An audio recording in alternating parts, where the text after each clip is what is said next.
Hello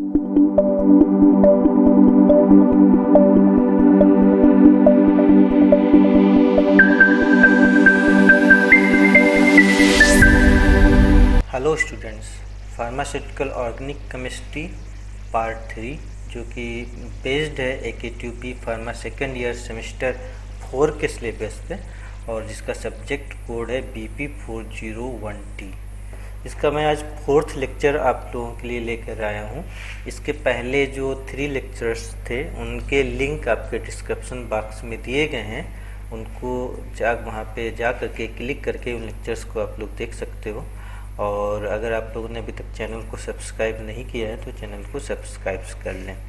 आज का जो 4th लेक्चर्स है हम लोग इसमें यूनिट 1 स्टीरियो आइसोमेरिज्म को स्टडी कर रहे हैं और स्टीरियो आइसोमेरिज्म के जो इम्पॉर्टेंट पॉइंट्स हैं उसमें इनएंशियोमेरिज्म क्या होता है, डाइस्टीरियोमेरिज्म किसे कहते हैं और मेसो कंपाउंड्स क्या होता है वो स्टडी करेंगे। इसके पहले हमें जो लास्ट 3rd लेक्चर था उसमें बात की थी हम लोगों ने basic terms of optical activity की।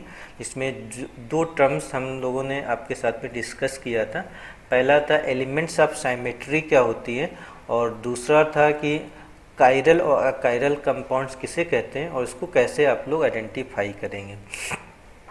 उसी टर्म्स में 2 वर्ड्स और आप लोगों को पता होने चाहिए। पहला वर्ड है सुपर इम्पोजेबल क्या होता है और second is non superimposables किसे कहते हैं। तो हम लोग बात करेंगे सुपर इम्पोजेबल और नॉन सुपर इम्पोजेबल के बारे में। पहले बात करते हैं what is the superimposables. When we put an object in front of mirror, then there are 2 possibilities in mirror image are possible. अगर हम किसी ऑब्जेक्ट को मिरर के सामने रखें तो उसमें जो इमेज बनती हैं 2 कंडीशन पॉसिबल हो सकती हैं। पहली कंडीशन होती है सुपर इम्पोजेबल की और दूसरी कंडीशन होती है नॉन सुपर इम्पोजेबल की। तो पहले देखते हैं सुपर इम्पोजेबल इमेज कब बनती है। If object and image looks identical then object and image are called super imposable. Example alphabets like O, I, W and M etcetera. तो अगर हम किसी भी ऑब्जेक्ट को रखते हैं इमेज मिरर के सामने और अंदर की इमेज और बाहर की इमेज बिल्कुल एक जैसी दिखाई देती हैं, अगर उनको फोल्ड करके एक के ऊपर दूसरी रखने की कोशिश की जाए तो बिल्कुल एक दूसरे को ढक लेंगी, तब ऐसी इमेज को हम लोग सुपर इम्पोजेबल इमेज के नाम से जानते हैं। दूसरे तरीके से कह सकते हो ये साइमेट्री हो करती हैं, जैसे ऑक्सीजन है या ऑक्सीजन नहीं O है, I है, W है, M है, इसको अगर मिडिल से कट करें तो दोनों पार्ट एक जैसे बराबर दिखाई देते हैं। तो ऐसे कंपाउंड सुपर इम्पोजेबल कहलाते हैं। Similarly, a 3-dimensional 3D model of compound put in the front of mirror and if its image looks identical then compound's model and its image are called superimposable। ऐसे ही अगर हम कोई organic compound लेते हैं और उसका मॉडल बनाते हैं स्टिक बॉल मॉडल और उसको रखते हैं मिरर के सामने और दोनों इमेज और ऑब्जेक्ट बिल्कुल एक जैसे आइडेंटिकल दिखाई देते हैं, यानी कि एक की इमेज को अगर दूसरे के ऊपर रख दी जाए तो उसके स्ट्रक्चर्स में कोई चेंजिंग नहीं दिखाई देती है, तो ये आपका सुपर इम्पोजेबल कहलाएगा। ऐसे कंपाउंड्स जो आइडेंटिकल दिखाई देते हैं, साइमेट्री शो करते हैं मिरर में, ये कंपाउंड ऑप्टिकली एक्टिव नहीं होते हैं, यानी कि ऑप्टिकली इनएक्टिव होते हैं। अगर इनको प्लेन पोलराइज लाइट में रखा जाएगा तो ये लाइट को रोटेट नहीं करते, इसका मतलब ये स्टीरियो आइसोमेरिज्म नहीं शो करेंगे। ठीक, तो हम सुपर इम्पोजिबिलिटी अगर है किसी भी कंपाउंड में तो वो कंपाउंड ऑप्टिकली इनएक्टिव माना जाएगा। यहाँ पर देखो मैंने एग्जांपल लिया हुआ है, जैसे O है, वो आप देख रहे हो बिल्कुल सेम दिखाई दे रहा है, इस ऐसे ही I भी सेम दिखाई दे रहा है, W भी एग्जैक्टली दिखाई दे रहा है, M भी दिखाई दे रहा है। अगर हम इसको फोल्ड कर दें आपस में, दोनों को फोल्ड करके देखेंगे तो O के ऊपर I के ऊपर W के ऊपर M के ऊपर बिल्कुल फिक्स हो जाएगा। तो इसका मतलब ये सुपर इम्पोजेबल इमेज हैं। और ऐसे ही यहाँ पे दूसरा एक एग्जांपल लिया है, तो आप देख सकते हो मीथेन का एग्जांपल है, बिल्कुल सेम दिखाई दे रहा है। अगर हम इसको फोल्ड करके एक को दूसरे के ऊपर रख दें तो बिल्कुल एग्जैक्टली फिट हो जाएंगे, कोई अंतर नहीं दिखाई देगा। तो इस प्रकार देखते हैं जो सुपर इम्पोजिबल इमेज है ये आइडेंटिकल इमेज होती हैं और ऑप्टिकली इनएक्टिव होते हैं। इसका मतलब ये दो कंपाउंड नहीं माने जाएंगे, इन दोनों को हम एक ही कंपाउंड मानेंगे। जैसे यहाँ पे एक ये ऑब्जेक्ट है और दूसरा इमेज है, वैसे तो दो कंपाउंड होने चाहिए, वह इनको हम दो कंपाउंड नहीं मानेंगे, इसको एक ही कंपाउंड मानेंगे। इसको ध्यान रखिएगा, आगे इसकी ज़रूरत पड़ेगी। अब दूसरी तरफ हम लोग देखते हैं नॉन सुपर इम्पोजेबल के बारे में। जब हम नॉन सुपर इम्पोजेबल इमेज की बात करते हैं तो इसकी डिफिनेशन कुछ इस तरीके से होती है, if object and image do not look identical then object and image are called non super imposable. यानी कि मिरर के सामने रखने पर ऑब्जेक्ट और इमेज आइडेंटिकल नहीं दिखाई देते हैं, तो ऐसी इमेज को हम लोग नॉन सुपर इम्पोजेबल इमेज कहते हैं। एग्जाम्पल, सबसे अच्छा example left and right hand है। अगर दोनों हैंड आप एक साथ आमने सामने रखो तो एक hand left hand right hand की मिरर इमेज को शो करता है, और एक हैंड को दूसरे हैंड के ऊपर रखें तो वो एक जैसे नहीं दिखाई देते हैं, अलग दिखाई देंगे, तो यानी कि सुपर इम्पोज नहीं होंगे। तो लेफ्ट एंड राइट हैंड एक दूसरे के नॉन सुपर इम्पोजेबल्स हैं। ऐसे अगर हम खुद अपने आप को मिरर के सामने रख लें तो देखें तो हमारी जितनी चीज़ें हैं वहाँ पे सब उल्टा दिखाई देंगी, और जिससे हमारी बॉडी भी नॉन सुपर इम्पोजेबल की तरह बिहेव करती है मिरर के अंतर्गत। तो ऐसे ही बहुत सारे अल्फ़ाबेट्स हैं, जैसे बी है, सी है, डी है और एन है। ये भी जब मिरर के सामने रखे जाते हैं तो बी सी डी एन नहीं दिखाई देते हैं, अंदर इसका उल्टी इमेज दिखाई देती है। ऐसे ही या फिर बी सी डी एन को हम किसी शीशे पर जो विंडोज़ में लगे होते हैं उस पर लिख दें, या फिर कार की विंडो पे लिख दें और बैक साइड से देखें जा करके, तो वहाँ पर देखेंगे हमें दूसरी साइड से ये exactly B C D N ना दिखाई दे के इसका उल्टा दिखाई देंगे।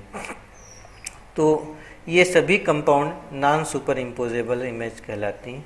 ऐसे ही three dimensional 3D model of compound put in the front of the mirror, and if its image do not look identical then compound's model and its image are called non super imposable. ऐसे अगर हम किसी compound के 3D model को रखें mirror के सामने और उसकी इमेज आइडेंटिकल नहीं दिखाई देती है तो इसको नॉन सुपर इम्पोजेबल इमेज कहा जाएगा। और अगर कोई compound non super imposable image बना रहा है तो ऐसे कंपाउंड ऑप्टिकली एक्टिव होते हैं। इसका मतलब जब इनको प्लेन पोलराइज लाइट में रखा जाएगा तो ये लाइट को या तो राइट साइड में रोटेट कर देंगे या फिर जो है लेफ्ट साइड में रोटेट कर देंगे। तो या तो ये डेक्स्ट्रो रोटेटरी हो जाएंगे या फिर ये लियो रोटेटरी होंगे।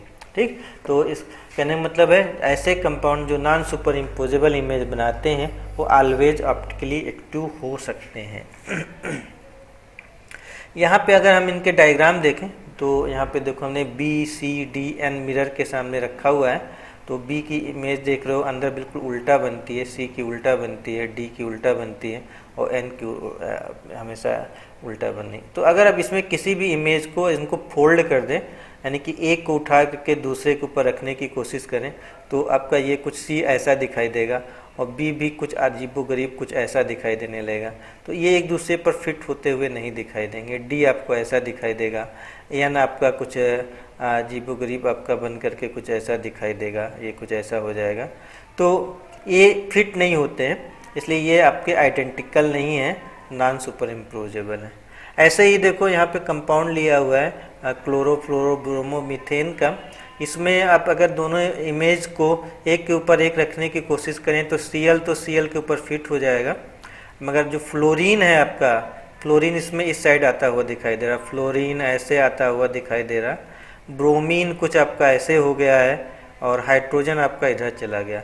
तो ये डायग्राम एक दूसरे के ऊपर आइडेंटिकली फिट नहीं हो रहे हैं, तो ऐसी इमेज आपकी जो है नॉन सुपर इम्पोजेबल कहलाती है।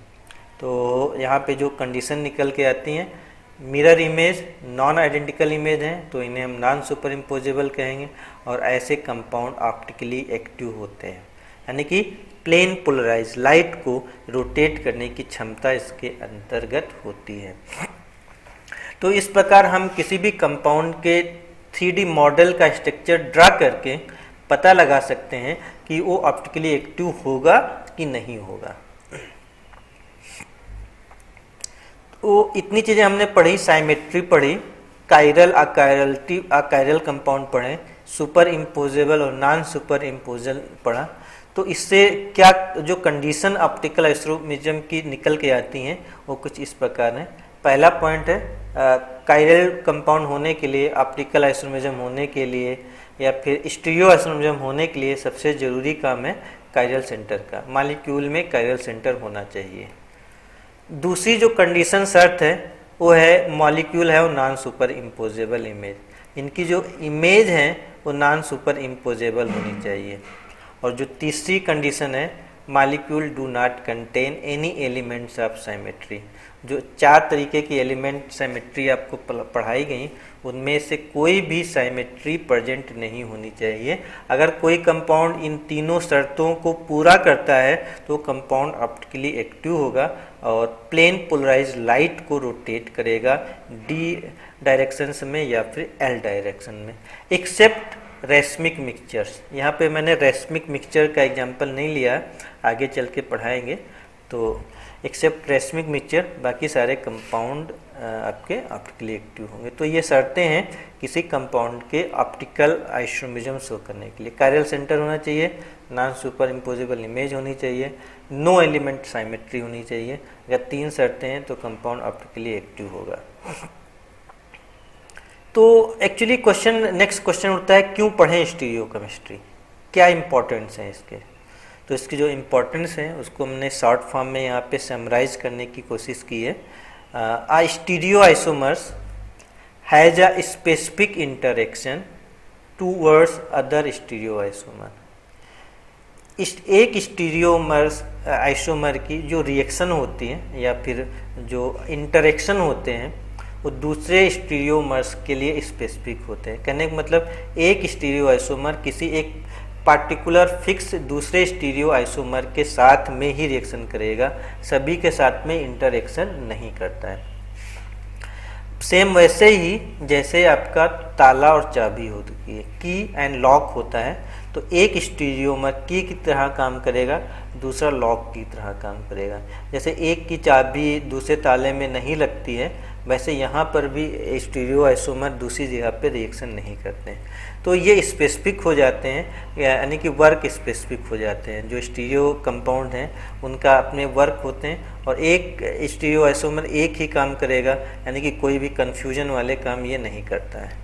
तो इसका जो सबसे अच्छा एग्जाम्पल है जहाँ पे सबसे ज़्यादा स्टीरियो आइसोमर एक साथ काम करते हैं और अपना अपना ही काम करते हैं, कोई भी एक के काम में दूसरे काम को इंटरफियर नहीं करता, वो है प्लांट्स, एनिमल्स। प्लांट्स और एनिमल्स में मैक्सिमम कंपाउंड जो है स्टीरियो आइसोमेरिज्म शो करते हैं। जैसे कार्बोहाइड्रेट की बात करें, हम लोग प्लांट्स में कार्बोहाइड्रेट शुगर पाई जाती है, तो ऐसे ही एनिमल्स में हम लोग जितनी भी कार्बोहाइड्रेट वाले खाना खाते हैं तो सभी कार्बोहाइड्रेट डेक्स्ट्रोरोटेटरी होते हैं। तो और ये अपने कार्य के लिए स्पेसिफिक होते हैं। ऐसे दूसरा हम बात करते हैं प्रोटीन्स की। प्रोटीन्स अमीनो एसिड से मिलकर बने होते हैं, जैसे लेग्यूम्स है, एग है और आपका मिल्क है। तो ये भी स्टीरियो कंपाउंड है, अमीनो एसिड स्टीरियो आइसोमर होते हैं। और प्लांट्स और एनिमल जो है नॉर्मली लियो रोटेटरी अमीनो एसिड प्रोटीन को एक्सेप्ट करते हैं। तो स्टीरियो स्पेसिफिक हैं। जैसे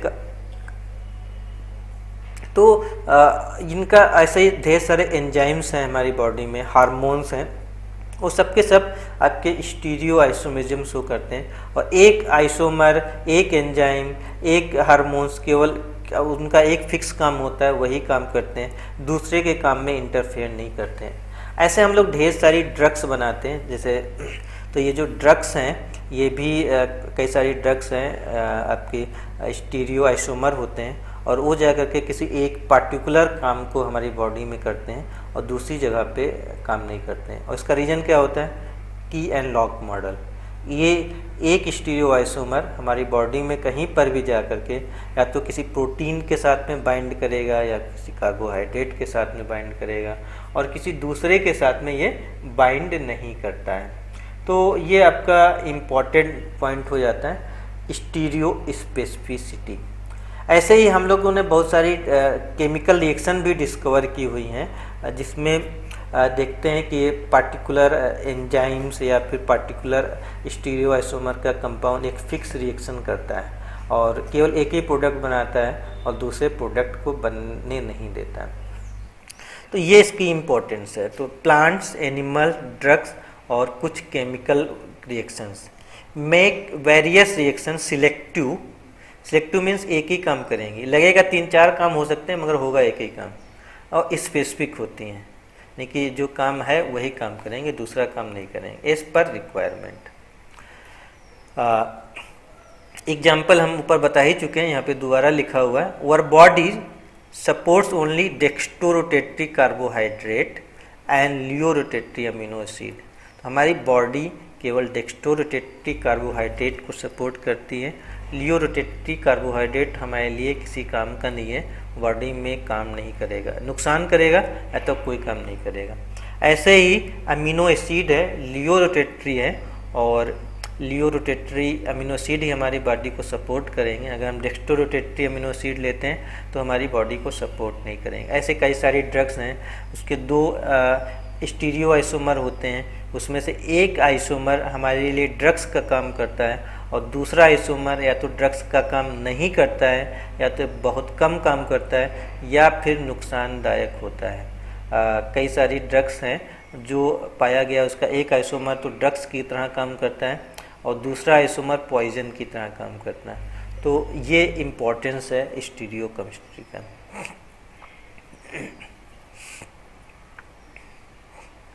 अब आते हैं हम लोग इनिशियोमिज्म किसे कहते हैं। इसकी डिफिनेशन हम पिछले लेक्चर्स में पढ़ चुके हैं, तो यहाँ पर उसी डिफिनेशन को रिपीट करेंगे। तो टू डिफिनेशन पढ़ते हैं इनिशियोमिज्म की। पहले इनिशियोमर आया कहाँ से। इनिशियोमर जो वर्ड है ये ग्रीक वर्ड है और जो इनिशियो और मर से मिलकर बना हुआ है। ग्रीक में इनिशियो की मीनिंग होती है अपोजिट और मर की मीनिंग होती है पार्ट। तो अपोजिट पार्ट मीन्स जो इमेज है आइडेंटिकल नहीं होती, इसलिए इसको नाम इनिशियोमिज्म रखा गया है। ओके, तो यहाँ पर मर मीन्स मरना, आप मत समझ लीजिएगा आप लोग। Enantiomer is also known as optical isomer. कई बार हम लोग कन्फ्यूजन हो जाता है, ऑप्टिकल आइसोमर आ जाए या फिर स्टीरियो आइसोमर आ जाए तो हम कंफ्यूज हो जाते हैं। जनरली ये जो तीनों टर्म्स हैं स्टीरियो आइसोमर, ऑप्टिकल आइसोमर या इनिशियो आइसोमर, ये कॉमन होते हैं। ठीक, तो optical isomer is also known as enantiomer. इसकी जो पीछे डिफिनेशन लिखी थी यहाँ पे मैं जो इसकी डिफिनेशन है फिर से यहाँ पे लिख रहा हूँ। 2 compounds which have molecular formula. उसका एक मॉलिक्यूलर फार्मूला है और उस मॉलिक्यूलर फार्मूला की जो खासियत है आइडेंटिकल नंबर होने चाहिए और काइंड्स ऑफ एटम सेम होने चाहिए। तो इसका मतलब है सेम मॉलिक्यूलर फार्मूला या फिर आइडेंटिकल मॉलिक्यूलर फार्मूला लिख सकते हो। एंड मॉलिक्यूलर स्ट्रक्चर, जो मॉलिक्यूलर स्ट्रक्चर है उसके अंदर जो बॉन्ड्स हैं उसके उनकी जो कनेक्टिविटी है, द कनेक्टिविटी बिटवीन एटम्स हैं वो भी आइडेंटिकल होनी चाहिए। तो पहले मॉलिक्यूलर फार्मूला लेना जिसके अंदर नंबर ऑफ एटम्स और काइंड्स ऑफ एटम्स सिमिलर होने चाहिए, और फिर जब उसको स्ट्रक्चर ड्रा करें तो उसके जितने बॉन्ड हैं, सिंगल बॉन्ड है तो सभी सिंगल बॉन्ड होंगे, डबल बॉन्ड है डबल बॉन्ड होंगे और वो सेम होने चाहिए। But both compound have different spatial arrangement. मगर इन दोनों कंपाउंड का अगर स्पेस में बनाया हुआ 3D मॉडल डिफरेंट है और नॉन सुपर इम्पोजेबल इमेज बनाता है तो ऑप्टिकल एक्टिविटी शो करेगा। 3D मॉडल बनाया जाता है जो नॉन सुपर इम्पोजेबल है और प्लेन पोलराइज लाइट को रोटेट करता है, तब ऐसे कंपाउंड को इनिशियोमर्स कहेंगे। तो 4 शर्तें हैं यहाँ पे। पहली शर्त है आइडेंटिकल मॉलिक्यूलर फार्मूला, पहली शर्त, और दूसरी जो शर्त है आइडेंटिकल मॉलिक्यूलर स्ट्रक्चर्स, तीसरी शर्त है 3D structure non super imposable होनी चाहिए। और चौथी शर्त है कंपाउंड अगर प्लेन पोलराइज लाइट को रोटेट करता है मींस ऑप्टिकल एक्टिव है, तब इस जोड़े को हम लोग इनेंशियोमर्स के नाम से जानते हैं। और इस फिनोमिनन को हम लोग इनेंशियोमिज्म कहते हैं, ऑप्टिकल आइसोमिज्म कहते हैं, या फिर स्टीरियो आइसोमिज्म कहते हैं। तो ऑप्टिकल आइसोमिज्म ज़्यादा वर्ड बेटर है, स्टीरियो आइसोमिज्म ब्रॉड वर्ड है। ऑप्टिकल नाम इनेंशियोमिज्म का इसलिए रखा गया क्योंकि ऑप्टिकल एक्टिविटी यानी कि लाइट को ये रोटेट करने की क्षमता रखते हैं, तो जनरली इनेंशियोमिज्म को हम लोग ऑप्टिकल आइसोमिज्म कहते हैं।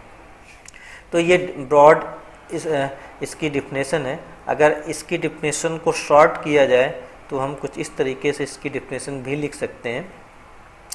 A chiral compound which have two non super imposable spatial 3D structure and optical activity known as enantiomers and phenomena is called enantiomerism optical isomerism. एक कायरल कंपाउंड जिसकी दो नॉन सुपर इम्पोजेबल इमेज बनती हैं और वो optical activity show करता है, enantiomers कहलाते हैं, और फिनोमेना का इनेंशियोमिज्म कहलाता है। यहाँ पर एग्जाम्पल की बात करें तो हमने कई सारे एग्जाम्पल लिए हुए हैं, और जो पहला एग्जाम्पल है यहाँ पे लैक्टिक एसिड का एग्जाम्पल है। लैक्टिक एसिड आप लोगों ने बायोकेमिस्ट्री में पढ़ा हुआ है। तो lactic acid has 2 optically active enantiomer, इसके 2 ऑप्टिकली एक्टिव इनेंशियोमर पाए जाते हैं, एक डी फॉर्म जिसको आप प्लस फॉर्म भी कह सकते हो, और दूसरा एल फॉर्म जिसे माइनस फॉर्म भी कह सकते हो, which also have non super imposable image. और ये जो डी फॉर्म एल फॉर्म है ये दोनों एक दूसरे की नॉन सुपर इम्पोजेबल इमेज हैं। यहाँ पे देखें इसका जो लैक्टिक एसिड का स्ट्रक्चर है, इसमें एक CH3 ग्रुप होता है, एक OH ग्रुप है, और एक H ग्रुप है, और एक है COOH। तो 4 डिफरेंट ग्रुप लगे हुए हैं, इसका मतलब कायरल सेंटर है इसके पास में। और यहाँ पर हमने दिखा रखा है कि आपका जो हाइड्रोजन है प्लेन के बैक साइड में है, इसको डैश से दिखाया गया है, और COOH ग्रुप आपका अप द प्लेन है, इसलिए इसको वेज से दिखाया गया है।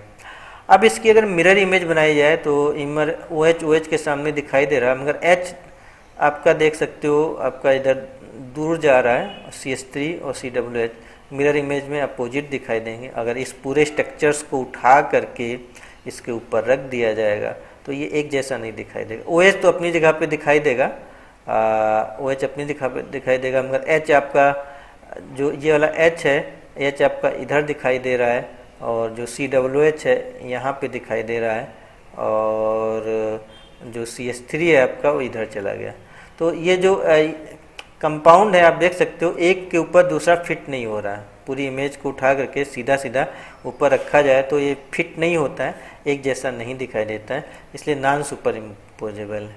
और अगर जब कंपाउंड को इस वाले पहले वाले कंपाउंड को प्लेन पोलराइज लाइट में रखा जाता है तो ये लाइट को रोटेट करता है राइट डायरेक्शन में, क्लॉकवाइज डायरेक्शन में इसको ये रोटेट कर देता है।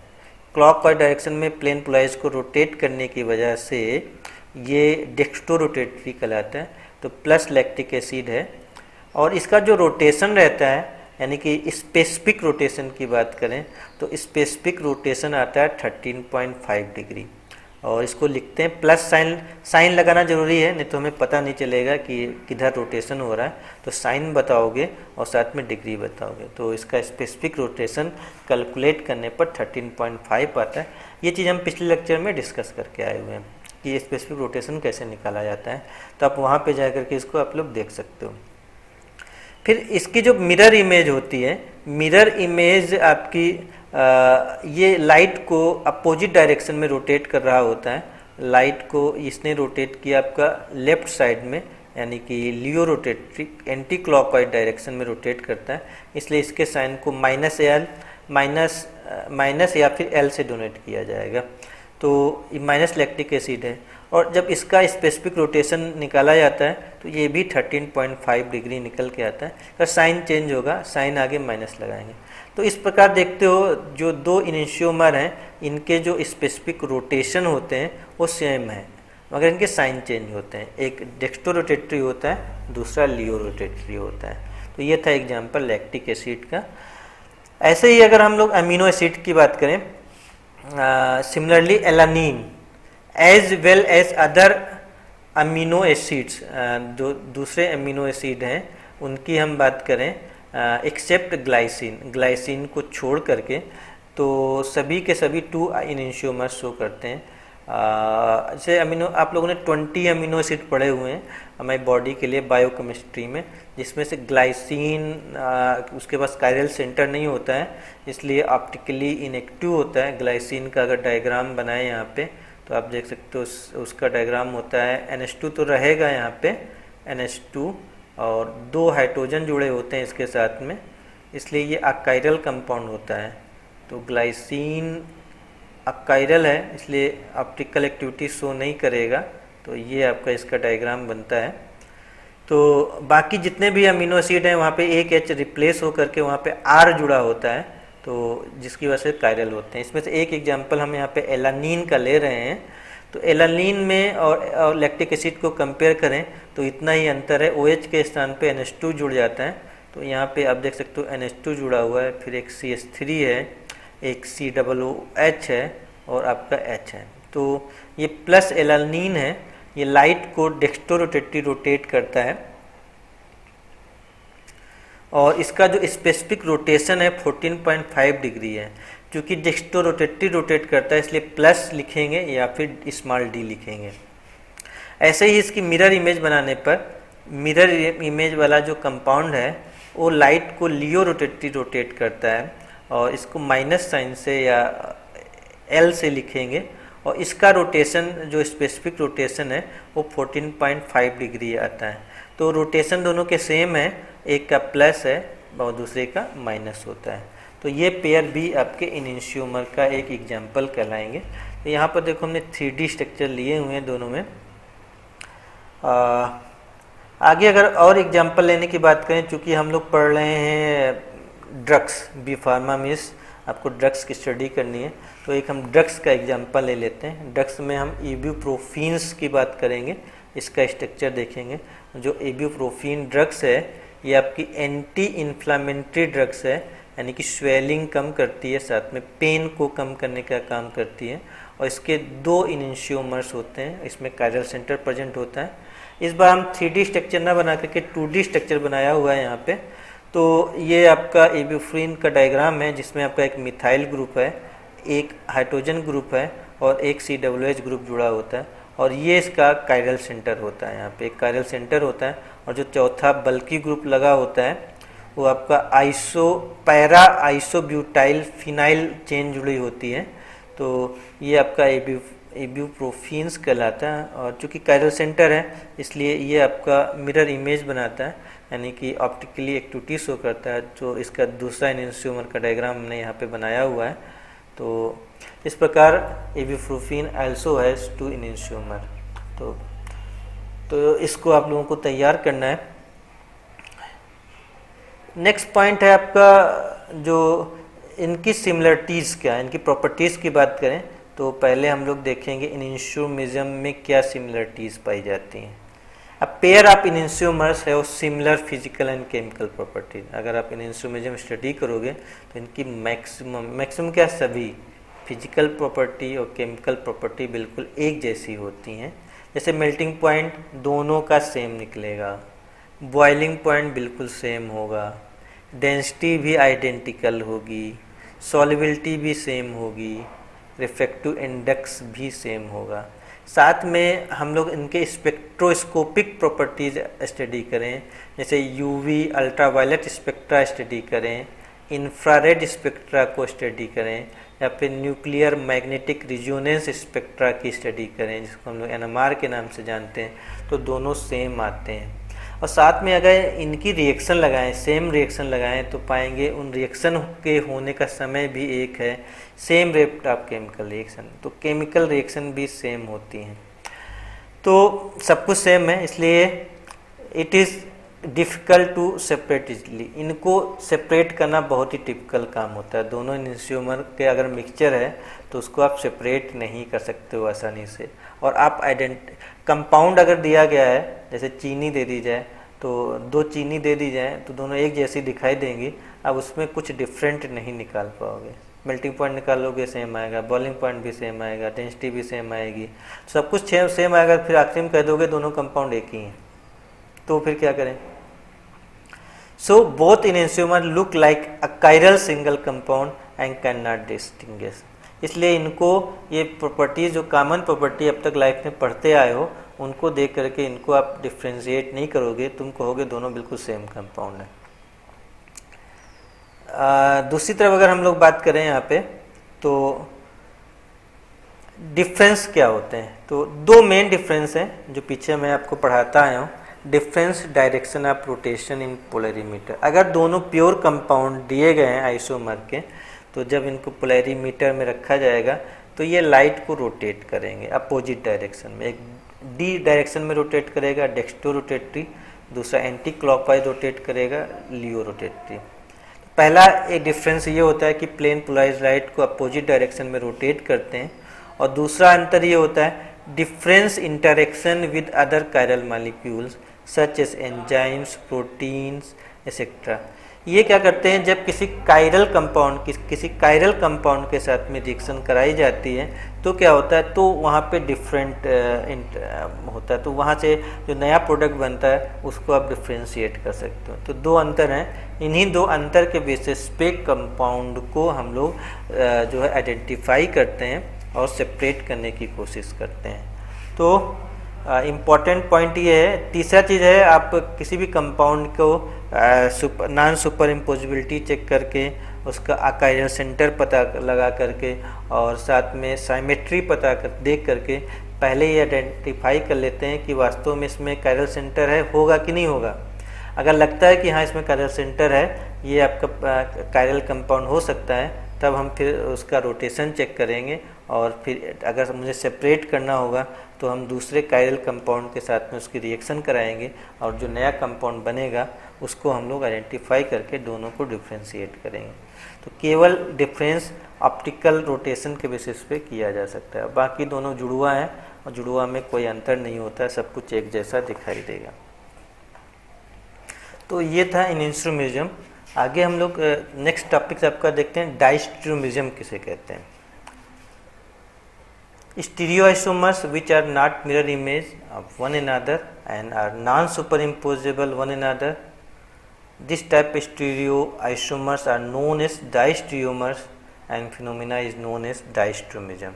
ऐसे स्टीरियोआइसोमर जो मिरर इमेज एक दूसरे की नहीं होते हैं और नॉन सुपरइम्पोजेबल नहीं होते हैं, उन्हें हम लोग डायस्टेरियोमर कहते हैं। तो एक तो यहाँ पे विरोधाभास आ रहा है, वो ये है कि ये नॉन मिरर इमेज शो कर रहे हैं, इसका मतलब नॉन सुपर इम्पोजेबल हैं। नॉन सुपर इम्पोजेबल हैं मगर जो है स्टीरियो आइसोमर इनहेंसियोमर नहीं है, तब हम उन्हें जो है डायस्टेरियोमर के नाम से जानते हैं। इसका कहने मतलब है कि कोई ऐसा कंपाउंड्स है जिसमें आपका दो अलग अलग कंपाउंड हैं, या फिर चचेरा भाई कह सकते हो। जैसे कहते हैं दो भाई होते हैं, एक हम लोग दो भाई हैं, तो जो दो भाई हैं हम वो लोग मिरर इमेज कहलाएंगे। और अगर जो मेरा चचेरा भाई है वो भी हमारी फैमिली से ही है, मगर वो आपका भाई तो है मगर वो डायस्टेरियोमिज्म कहलाएगा। तो कुछ कंसेप्ट यहाँ पर भी स्टीरियोआइसोमरिज्म में लागू होता है। और इसके लिए जो कुछ कंडीशंस हैं, जो आपकी जो पहली कंडीशन है, इसमें कम से कम दो कायरल सेंटर होने चाहिए। ऐसे मॉलिक्यूल जिसमें एक कायरल सेंटर होता है, तो कहने मतलब है एक कायरल सेंटर है तो केवल इनहेंसियोमर बन सकते हैं, उसमें डायस्टेरियोमर नहीं बनेगा। अगर किसी कंपाउंड में दो या दो से अधिक स्टीरियो सेंटर हैं, कायरल सेंटर हैं, तभी उसमें डायस्टेरियोमर बनेंगे, अदरवाइज नहीं बनेंगे। तो दूसरा पॉइंट हो गया, ऐसे कंपाउंड जिसमें दो कायरल सेंटर है वही डायस्टेरियोमिज्म शो करेंगे। इसका एग्जाम्पल हमने यहाँ पे लिया है 2,3 डाइक्लोरोपेंटेन का। 2,3 डाइक्लोरोपेंटेन में दो स्टीरियो सेंटर होते हैं, यानी कि दो कायरल कार्बन है, और इसके अगर हम लोग स्टीरियो आइसोमर बनाएंगे तो कुल 4 स्टीरियो आइसोमर यहाँ पे बनते हैं। 2 पेयर इनेंशियोमर बनते हैं। आगे एग्जाम्पल दिया गया है, उसमें उसकी नंबरिंग दी गई है। पहला इनेंशियोमर का जोड़ा बनता है 1 और 2 का, और दूसरा इनेंशियोमर का जोड़ा बनता है 3 और 4 का। तो 1 और 2 इनेंशियोमर हैं, इसी का 3 और 4 इनेंशियोमर हैं। अगर हम बात करें 1 और 3 की तो हम इसको डायस्ट्रियोमर कहेंगे। ऐसे ही अगर 2 और 3 के जोड़े की बात करें तो ये भी डायस्ट्रियोमर कहलाएगा। सिमिलरली और 1 और 4 को देखने की कोशिश करें तो ये भी डायस्ट्रियोमर कहलाएगा, और 2 और 4 को देखने की कोशिश करें तो ये भी डायस्ट्रियोमर कहलाएगा। तो इनेंशियोमर के 2 पेयर बनते हैं, तो और यहाँ पे डायस्ट्रियोमर के कुल 4 पेयर बन जाते हैं। तो इसको हम लोग देखते हैं एग्जाम्पल के थ्रू। एग्जाम्पल है 2,3 डाइक्लोरोपेंटेन का, जिसमें आप देखो यहाँ पे 2 कायरल सेंटर हमने दिखा रखे हैं, सिंपल डायग्राम बनाया हुआ है। तो ये आपका मॉलिक्यूलर स्ट्रक्चर है इसका, और इसमें स्टार से 2 कायरल सेंटर दिखाए गए हैं। इससे आपका 4 स्टीरियो आइसोमर बना सकते हो।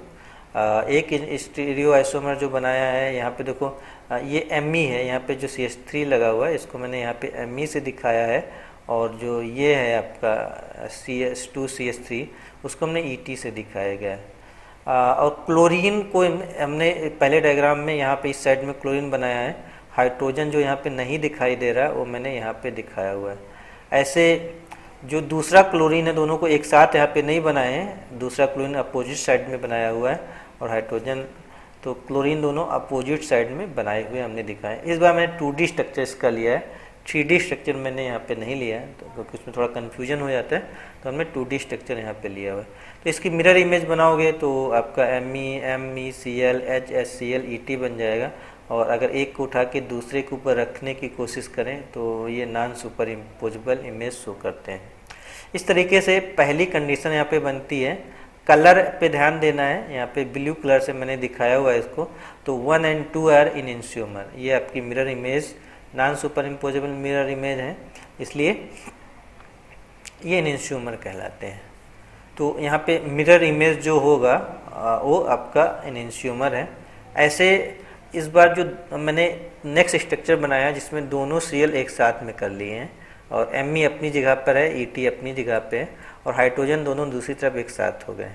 इसका अगर जो है हम लोग मिरर इमेज बनाएं तो non super imposable mirror image बनती है।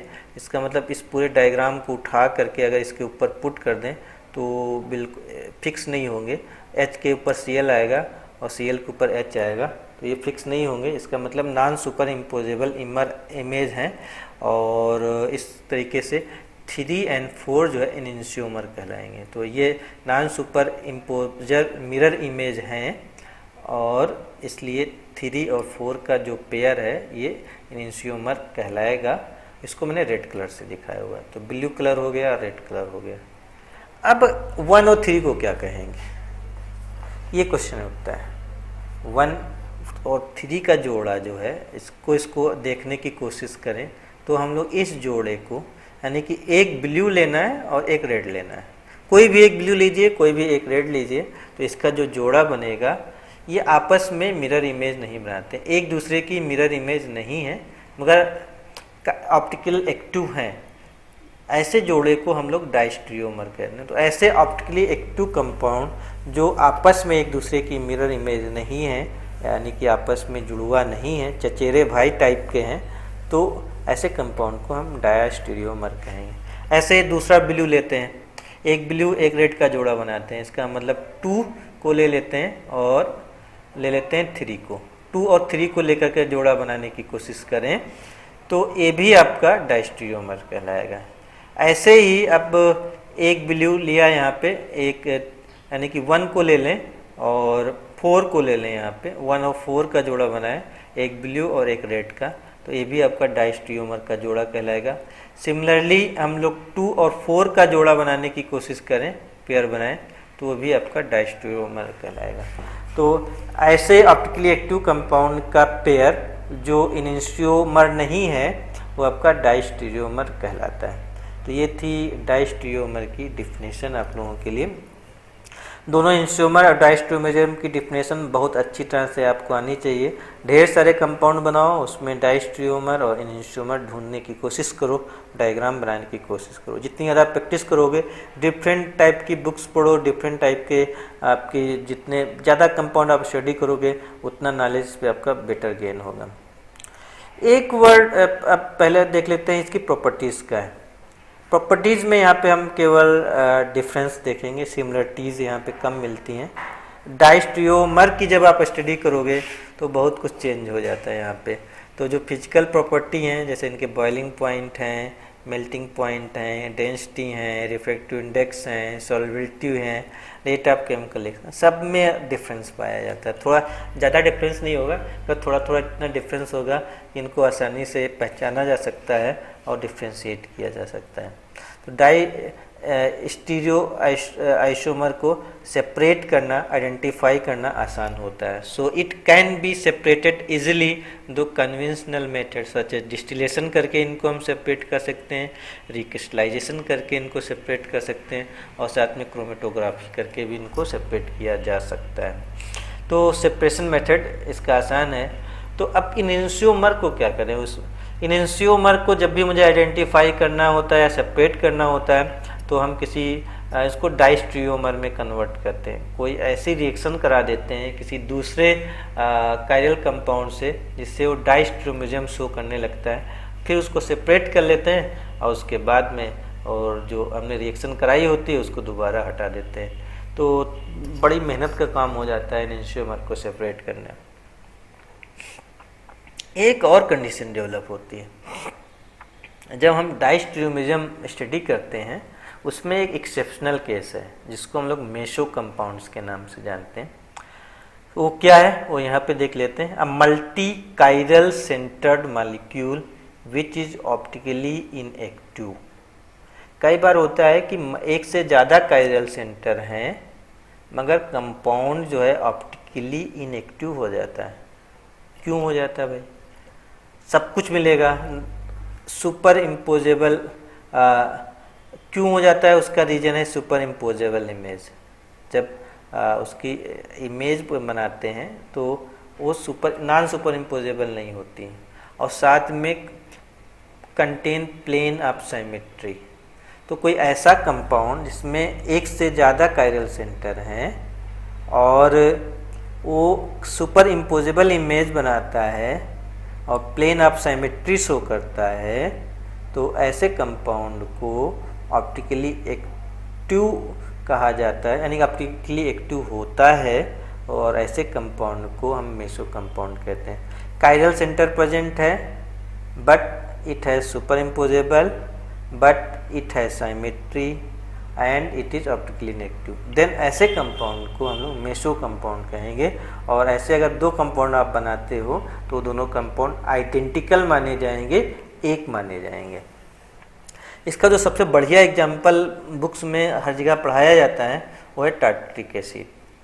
टार्ट्रिक एसिड के स्ट्रक्चर को देखें तो हमने टार्ट्रिक एसिड का मॉलिक्यूलर स्ट्रक्चर बनाया गया है जिसमें 2 OH ग्रुप प्रेजेंट होते हैं। यहाँ पे 2 OH ग्रुप हैं और 2 COOH प्रेजेंट होते हैं, और इसके पास हैं 2 कायरल सेंटर हैं। यहाँ पे 2 कायरल सेंटर हैं, और पीछे हमने देख रहे थे 2 कायरल सेंटर वाले कंपाउंड में 4 स्टीरियो आइसोमर बन रहे थे, और यहाँ पे बनते हैं केवल 3 स्टीरियो आइसोमर। एक स्टीरियो आइसोमर कम हो जाता है due to the formation of meso compound. कैसे? इसके अगर हम लोग स्ट्रक्चर बनाए, फुल डायग्राम बनाए, मिरर इमेज बनाए, तो हमने देखो COOH ऊपर लगाया हुआ है, दूसरा COOH नीचे लगाया हुआ है। पहले जब बनाएंगे जो ये बीच वाले कंपाउंड हैं OH हैं, इनको हम लोग अपोजिट बनाते हैं। OH इस साइड में, दूसरा OH दूसरे साइड में बनाते हैं, ठीक है। तो ये अपोजिट वाला डायग्राम बनाते हैं। तो अपोजिट वाला डायग्राम बना लिया, इसकी मिरर इमेज बनाओगे तो आपकी मिरर इमेज बन जाएगी, और इसको उठा के अगर इसके ऊपर रखोगे तो ये एक जैसे नहीं दिखाई देंगे। इसका मतलब this is non super imposable हैं, कायरल हैं, और ये जो है इनेंशियोमर है। तो इनकी मिरर इमेज बन रही है, non super imposable mirror image बन रही है, इसलिए कंपाउंड 1 और 2 इज एग्जाम्पल ऑफ इनेंशियोमर, ठीक है। तो ये इनेंशियोमर का एग्जाम्पल हो गया। अच्छा, दूसरा कंपाउंड बनाने की कोशिश करते हैं। इस बार क्या करते हैं, इनको जो OH दोनों एक साथ रख देते हैं, दोनों OH रेड कलर से जो हम यहाँ पे दिखा रहे हैं, तो दोनों OH एक साथ हो गए तो दोनों H भी एक साथ हो जाएंगे। COOH वहीं पे है अपनी जगह पे, और इसकी मिरर इमेज बनाओगे तो अपोजिट देख सकते हो। अब इसमें क्या हो रहा है, दोनों कंपाउंड्स में कुछ चेंज नहीं। अगर हम घुमा करके इसको इसके ऊपर रख दें तो मिरर इमेज तो यहाँ बनती हुई दिखाई दे रही है, परंतु इसमें प्लेन ऑफ साइमेट्री है। अगर बीच से हम एक मिरर लगा दें तो ऊपर का जो पोर्शन है दोनों कंपाउंड में नीचे का एक जैसा दिखाई दे रहा है, यानी कि इनको घुमा करके अगर देखेंगे किसी भी तरीके से तो दोनों में कुछ हमें अंतर नहीं दिखाई देगा। तो ये कंपाउंड, ऐसे कंपाउंड जिसमें प्लेन ऑफ साइमेट्री होती है, सुपर इम्पोजेबल्स कंपाउंड कहलाते हैं। यानी कि घुमा करके एक के ऊपर रखने पर क्या होता है, ये क्या करेंगे, ये एक जैसे दिखाई देंगे, तो सुपर इम्पोजेबल कहलाएंगे। ऐसे कंपाउंड्स में प्लेन ऑफ साइमेट्री प्रेजेंट होती है, वो कंपाउंड अकायरल होते हैं। इस तरीके से इन दो कंपाउंड को हम इनिशियोमर नहीं मानेंगे और ये दोनों आइडेंटिकल कंपाउंड कहलाएंगे। दोनों एक ही कंपाउंड है, अलग नहीं है। इनकी सारी प्रॉपर्टी एक जैसी मिलेंगी, चाहे ऑप्टिकल लाइट में रखो तो वहाँ पे रोटेशन ही नहीं शो करेंगे। आप इनको बॉइलिंग पॉइंट, मेल्टिंग पॉइंट, जितनी भी चीज़ें चेक करना चाहो सब चेक कर लो, सब कुछ सेम आएगा। तो स्ट्रक्चर वाइज भी सेम दिखाई दे रहे हैं, और फिजिकल और केमिकल प्रॉपर्टी जो और ऑप्टिकल प्रॉपर्टी चेक करने पर सब सेम आती हैं। इसलिए ये दो स्ट्रक्चर तो यहाँ पे हमें दिखाई दे रहे हैं, तो दोनों एक ही हैं। ठीक, तो इस प्रकार आपके 3 स्ट्रक्चर्स ही पॉसिबल हैं। तो आप चाहो तो एक स्ट्रक्चर यहाँ पे ये डिलीट कर सकते हो, एक ही स्ट्रक्चर आपको दिखाना है।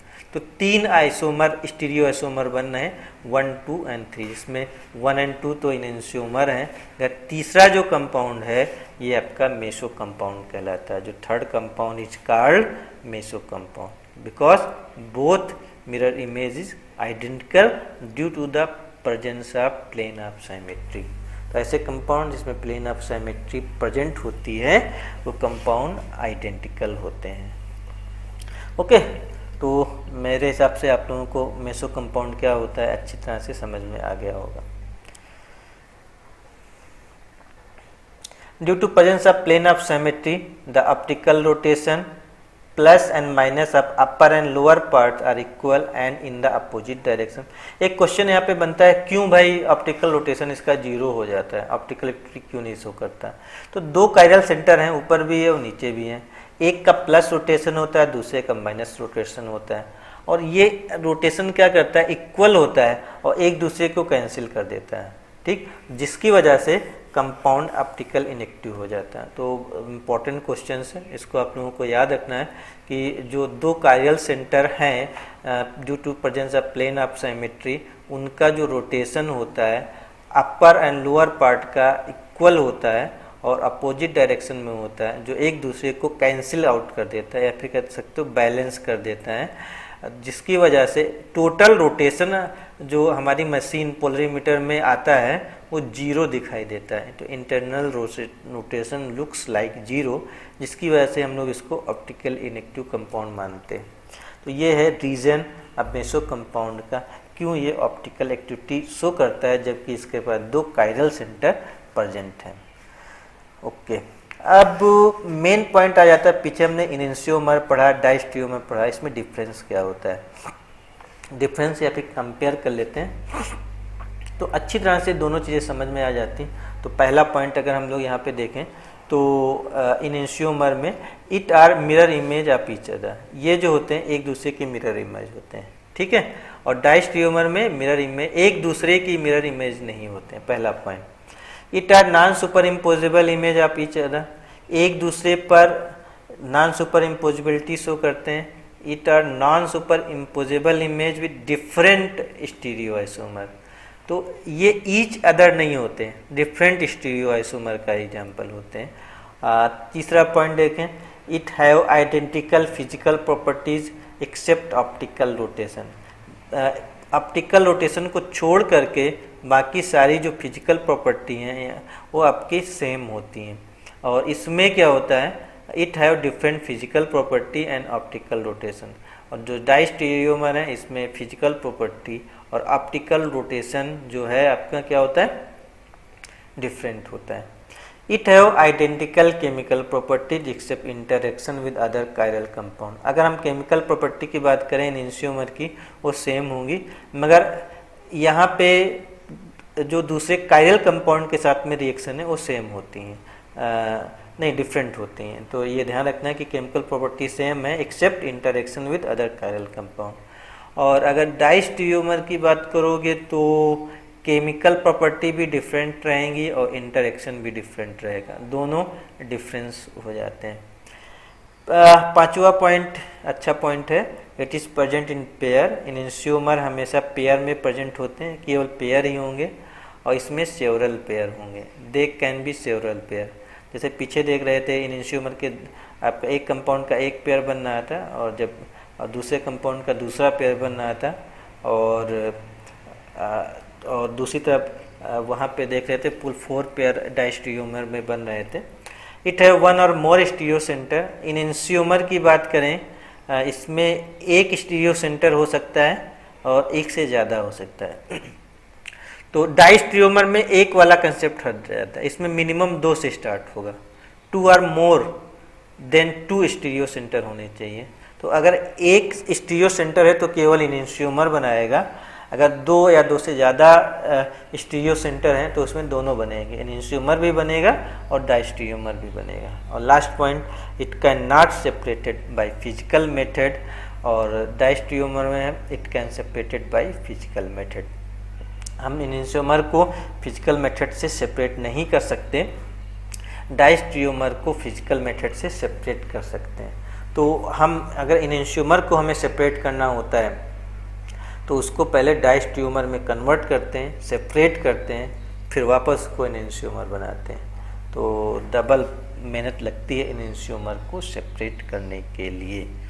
तो ये था आपका आज का लेक्चर्स, और जो नेक्स्ट लेक्चर्स होगा उसमें हम लोग बात करेंगे DL system of nomenclature of optical isomer की।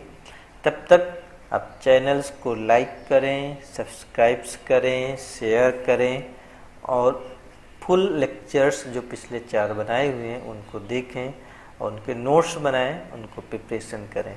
जितना ज़्यादा आप लोग लिख करके प्रैक्टिस करेंगे उतना अच्छा आपको आएगा। ओके, तो मिलते हैं नेक्स्ट लेक्चर्स में।